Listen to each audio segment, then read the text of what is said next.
It's time for Kids Moment with Hannah. Hey you guys, welcome back to another Kids Moment with our online service here at BCC. Well, I'm excited to get started with our story today, but first, I have a question for you. Have you ever looked at something that was so blurry that you couldn't tell what it was? For example, something like this. Can you tell what it is? How about now? It's a paperclip. Good job. How about this one? Can you tell now? I'll make it a little more clear. It's a rose. Good job if you got it. And this one.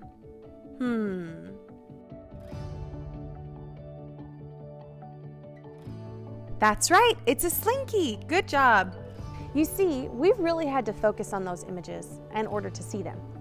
What is something that takes extra focus for you to see? Maybe it's something we can't actually see, but you still know exists. For example, here I have a basketball. And if I hold this basketball out and I drop it, it bounces right back to me. Why is this? Why didn't this basketball just go bloop, bloop, bloop, bloop, bloop, and float up to the ceiling? Well, because of gravity. Gravity is the very reason you guys are in your seats right now and I'm standing here and neither of us are floating up to our tall ceilings. But where is gravity? Can you see it? I can't see it, even though I've tried before. But I can experience it. I can drop things like this and they come right back to me. Or how about this? I have some papers here and I'm wondering what would happen if I did this to them. Ha ha! What is this? Well, it's wind, right? Can you see it blow the papers just now?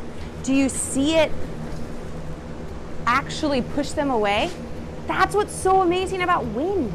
We can't see it, but we experience it. It blows things away. Okay. How about this? Wow, do you hear that right now? This is amazing.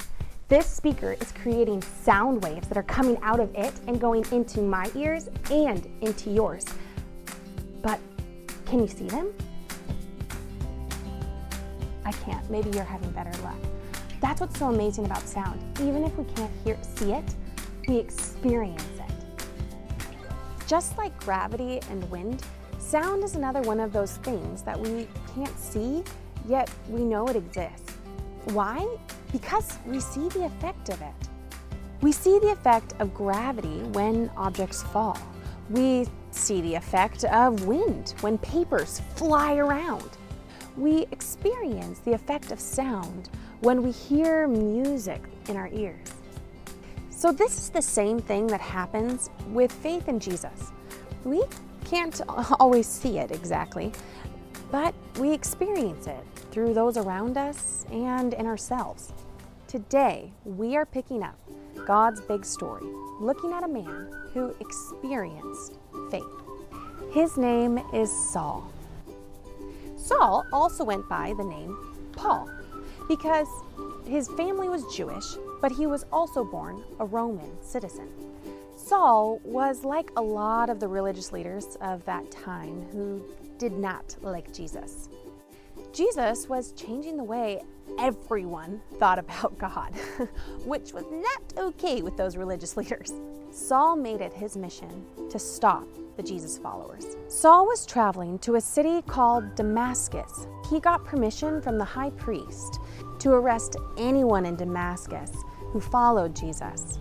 He planned to take them as prisoners to Jerusalem.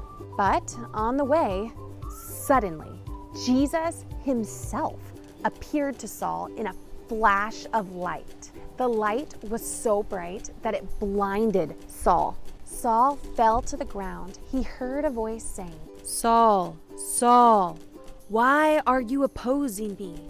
Who are you, Lord?" "I am Jesus. I am the one you are opposing. Now get up and go into Damascus.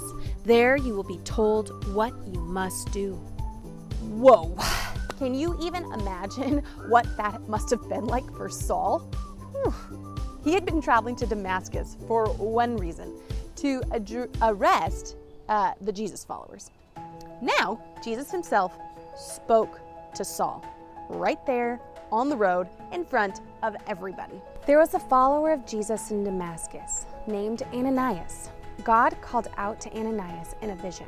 Ananias, go to the house of Judas on Straight Street. Ask for a man from Tarsus named Saul. In a vision, Saul has seen a man come and place his hands on him. The problem was that Ananias had heard about how terrible Saul was. Ananias told God how he had heard reports about Saul. He heard how Saul had come to arrest believers, including him, in Damascus. But listen to what God said to Ananias about Saul. Go, I have chosen this man to work for me. He will announce my name to the Gentiles and to their kings. As you can imagine, Ananias must have been afraid. But he did what God had said. He went to the house and found Saul. Saul hadn't eaten or drunk anything for 3 days. Ananias placed his hands on Saul. Something like scales dropped from Saul's eyes, and he could see again. He got up and was baptized. Now Saul wanted to tell everyone about Jesus. Within days, he started teaching and preaching in the Jewish synagogues. He taught that Jesus is the Son of God. Everyone who heard him was amazed. Well, there were some people who weren't actually really happy about Saul's change of heart. You see, the religious leaders who lived in Damascus and even the governor of the city felt a little betrayed and were angry. So they made plans to capture and kill him. But Saul's friends helped him escape at night. They lowered him in a basket through an opening in the city wall, and Saul was free. He headed back to Jerusalem. This moment changed everything for Saul. He encountered faith like he never had before because he focused on Jesus. What was true for Saul is also true for us today. Knowing Jesus changes the way you see everything.